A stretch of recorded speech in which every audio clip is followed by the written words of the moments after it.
ठाणे में महायुति की बैठक के बाद नेता निरंजन डावखरे ने साफ किया है कि किसी भी कार्यकर्ता का नुकसान नहीं होने दिया जाएगा। डावखरे ने बताया कि महायुति के उम्मीदवारों में पार्टी और सहयोगी दलों के कुछ उम्मीदवारों ने अपक्ष के तौर पर नामांकन भरा है।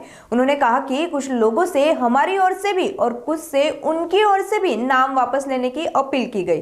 डावखरे ने भरोसा दिलाया कि पार्टी की ओर से पूरी ईमानदारी से प्रयास जारी है। आज प्रामुख्याने जे महायुतीचे आमचे उमेदवार आहेत त्याच्यामध्ये जे आमच्याही पक्षाचे आणि त्यांच्या पक्षाचे जे उमेदवार जे त्यांच्याकडचे जे लोक आहेत त्यांनी जे अपक्ष फॉर्म टाकलेले आहेत त्यांचे फॉर्म विड्रॉवल संदर्भात त्यांनी काही लोकांशी विनंती केली, आम्ही काही आमच्या लोकांशी विनंती केली। या संदर्भातली खरं तर काम या इकडे चालू आहे। मोठ्या प्रमाणात अपक्ष फॉर्म जे आहेत ते भरले गेलेले आहेत। हे फॉर्म जर विड्रॉ झाले तर बिनविरोध देखील काही नगरसेवक निवडून येण्याची शक्यता आहे।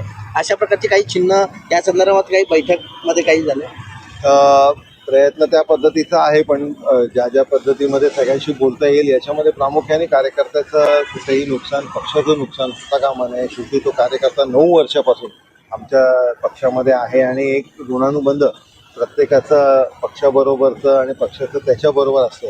त्याच्यामुळे सगळे एकत्र राहावे हा एक प्रयत्न, प्रामाणिक प्रयत्न आमच्याकडून उमेदवारी दिली गेलेली नाहीये। मात्र संदीपजी, उमेदवारी दिली गेलेली नाहीये, त्यामुळे नाराज